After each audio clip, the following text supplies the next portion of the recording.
Meenakshi YouTube channel చూస్తున్న వారందరికీ ధన్యవాదములు. నమస్తే. చాలా వీడియోలు చేసి పెడుతూ ఉన్నాను. మరి నచ్చినట్లయితే లైక్ చేయండి, షేర్ చేయండి, సబ్స్క్రైబ్ చేయండి. అరుడ లగ్నం గురించి చాలా రోజుల క్రితం వీడియో చేసి పెట్టి ఉన్నాను. అరుడ లగ్నం అంటే మనకి రాశి చక్రం ఉంటుంది. జన్మ లగ్న చక్రం, రాశి చక్రం.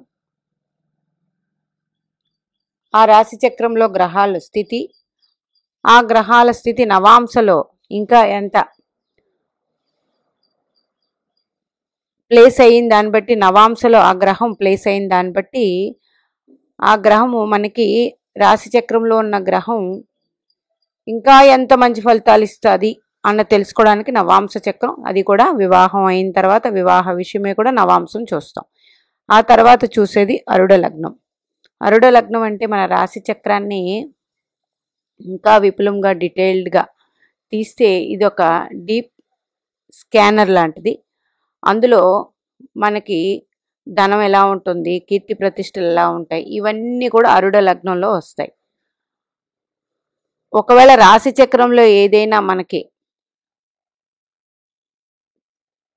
కొన్ని రకాల డౌట్స్ ఉండిపోతే అవి అరుడ లగ్నం నుంచి తెలిసిపోతుంది. వీళ్ళకి ధనం ఎలా ఉంటుంది, కీర్తి ప్రతిష్టలు ఎలా ఉంటాయి, భాగ్యం ఎలా ఉంటుంది, ఇవన్నీ కూడా. ఈ అరుడ లగ్నం అంటే ఏంటి, ఏం చెప్తుంది ఇది?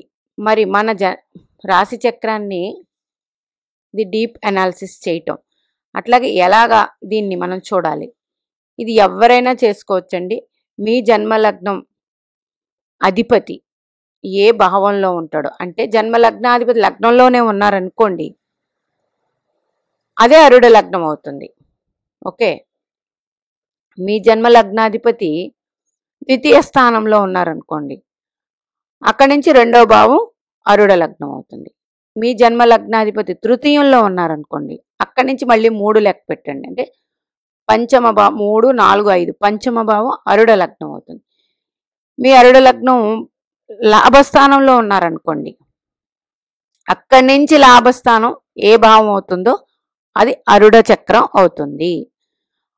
అట్లాగా అరుడ లగ్నం ఏర్పడినప్పుడు ఆ భావం, ఆ భావాధిపతి అంటే ఆ గ్రహం మనకి అరుడ లగ్నాధిపతి అవుతారు. ఇప్పుడు ఒక తులాలగ్న జాతకుల్ని తీసుకుంటే, ఈ తులాలగ్న జాతకులకి శుక్రుడు సప్తమంలో ఉన్నారనుకోండి, అంటే 7వ స్థానంలో ఉన్నారు లగ్నాధిపతి.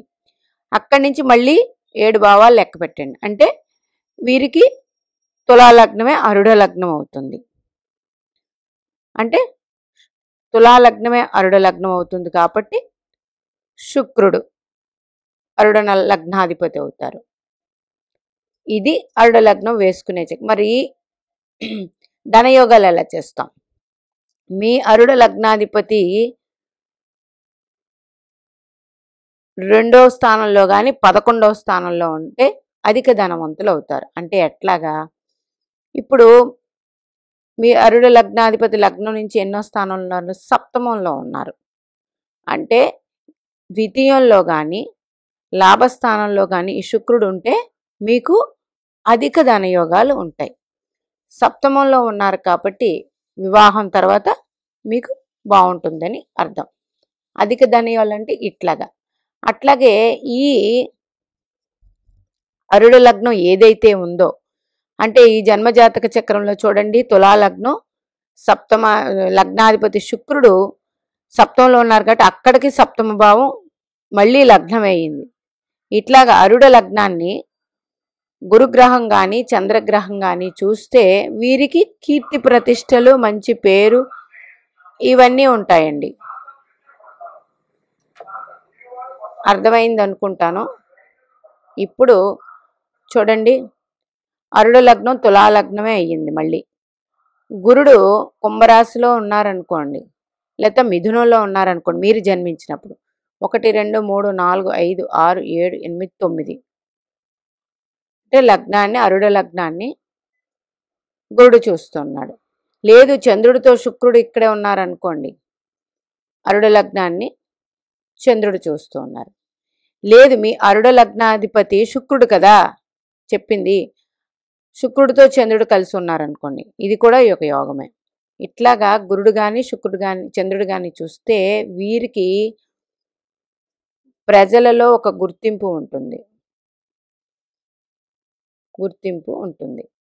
అట్లాగే మీ అరుడ లగ్నాధిపతి ఏ రాశిలో ఉన్నారో ఆ రాశి కూడా ఇంపార్టెంట్. అంటే మీకు తులా లగ్న జాతకులు, మీ అరుడ లగ్నాధిపతి శుక్రుడు అయ్యాడు, ఆ శుక్రుడు సప్తమంలో ఉన్నారు, ఈయన కుజు రాశి అయ్యింది. అంటే కుజుడు కూడా మీ జన్మజాతక చక్రంలో ఇంపార్టెంటే. మరి ఈ కుజుడు ధనాధిపతి సప్తమాధిపతి అయ్యారు అంటే 100% మీకు ధనయోగాలు ఈ విధంగా కూడా ఉంటాయి. లేదు మీకు అరుడ లగ్నాన్ని గురుడు చూడలేదు, చంద్రుడు చూడలేదు, మీ అరుడ లగ్నాధిపతిని గురుడు చూస్తే, అంటే మీ అరుడ లగ్నాధిపతి ఎవరయ్యారు? ఇప్పుడు చెప్పిన ఫార్ములా ప్రకారం శుక్రుడు అయ్యాడు. అంటే శుక్రుడు గురుడు ఈ శుక్రుడిని 5వ దృష్టితోనో 9వ దృష్టితోనో సమసప్తకాల్లో ఉంటే అరుడు లగ్నాధిపతిని చూసినా ఈ యోగం ఉంటుంది, అరుడు లగ్నాన్ని చూసినా ఈ యోగం ఉంటుంది. ఇది ఇంకపోతే మీ అరుడ లగ్నాధిపతి బాగున్నప్పుడు ఆటోమేటిక్గా మీకు ఫేము, నేము అంటే పేరు ప్రతిష్టలు, ధనాదాయం, ధనము, ఇవన్నీ భాగ్యము అన్నీ ఉంటాయి. ఇంకా అరుడు లగ్నాధిపతి లగ్నం నుండి కానీ అరుడు లగ్నంలో కానీ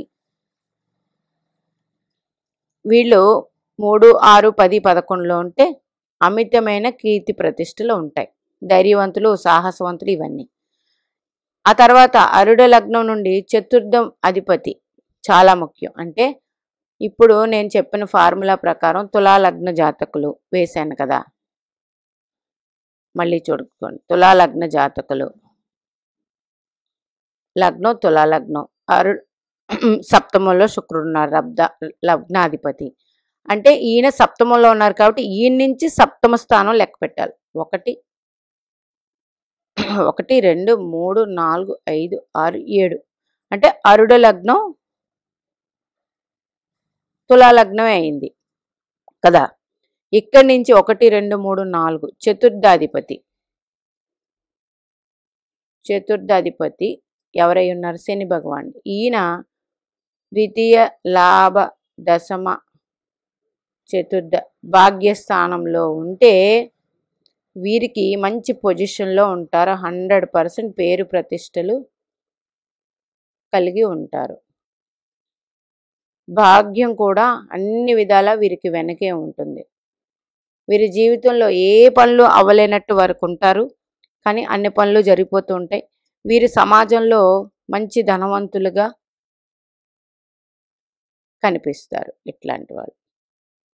అంటే ఇప్పుడు నేను చెప్పేది ఏంటి, ఈ చతుర్థాధిపతి వెళ్ళి మిథునంలో ఉన్నారనుకోండి శని భగవానుడు, ఓకే, తులా లగ్న జాతకులకి అరుడ లగ్నం లగ్నాధిపతి శుక్రుడే అయ్యారు, ఇది ఒక పాయింట్.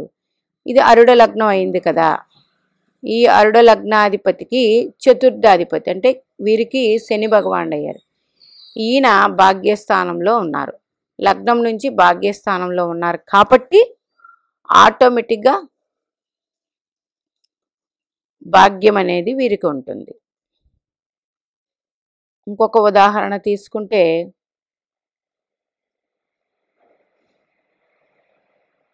మీకు రాశి చక్రంలో ఏ ధనయోగాలు ఎంత ఉంటాయి ఇట్లాంటివి తెలియకపోతే మీ జన్మజాతక చక్రంలో లగ్నాధిపతి ఎక్కడ, ఒక కుంభలగ్న జాతకులు శని భగవానుడు వ్యయస్థితి పొందారు అంటే శని నుంచి మళ్ళీ 12వ భావం 1, 2, 3, 4, 5, 6, 7, 8, 9, 10, 11, 12 అంటే వీరికి ధనస్సు రాశి అరుడ లగ్నం అయ్యింది. ఇది ధనస్సు రాశి అరుడ లగ్నం అయింది కదా, ఈ ధనస్సు రాశి అధిపతి గురుడే అయ్యారు. ఈయన సింహరాశిలో ఉండి అరుడ లగ్నాన్ని చూస్తున్నారు గురుడు. అందుకే మీకు ఫేమ్ ఉంటుంది, ధనం ఉంటుంది, ఇవన్నీ కూడా ఓకే. మరి ఈయన నుంచి చతుర్థాధిపతి మళ్ళీ ఎవరు? గురుగ్రహమే. ఈ గురుగ్రహం లగ్నం నుండి సప్తమంలో ఉన్నారు. అంటే ఇక్కడ నేను చెప్పింది ఏంటి, ధన, లాభ, దశమ, చతుర్థ భాగ్యంలో ఉంటే మంచి పొజిషన్లో ఉంటారు, సమాజంలో ఇంకా మంచి కీర్తి ప్రతిష్టలు కలిగి ఉంటారు. ఈయన చతుర్థంలో ఉన్నారు, చతుర్థాధిపతి అయ్యారు. లగ్నం నుంచి సప్తమంలో ఉన్నారు, అంటే లగ్నాన్ని చూస్తున్నారు గురుడు, అరుడ లగ్నాన్ని చూస్తున్నారు. వీరు చాలా నియమ నిబద్ధత నీతి ఇలాంటి విషయాలలో వెరీ గుడ్ పొజిషన్లో ఉంటారు. న్యాయం ధర్మం ఇవన్నీ కూడా కలిగి ఉంటారు, మంచి పేరు ఉంటుంది. ఇన్ని రకాలుగా వస్తుంది అరుడ లగ్నం. ఎందుకంటే మనకి జన్మజాతక చక్రంలో మనకి ఏదైనా డౌట్స్ ఉండి జన్మజాతక చక్రం నుండి తెలియకపోతే మీ ఆరుడ లగ్నం మీరు చూసుకోండి. మీకు ధనారూఢం ఏమైంది, భాగ్యారూఢం ఏమైంది, ఇవన్నీ కూడా ఇవి తెలుస్తాయి. దీన్ని బట్టి మీకు ధనం ఎంత ఉంటుంది, భాగ్యం ఎంత ఉంటుంది, పేరు ప్రతిష్టలు ఎంత ఉంటాయి, ఇవన్నీ ఆటోమేటిక్గా తెలుస్తాయి. మీనాక్షి దేవి ఆశీస్సులు మనందరి మీద ఉండాలని కోరుకుంటూ నమస్తే.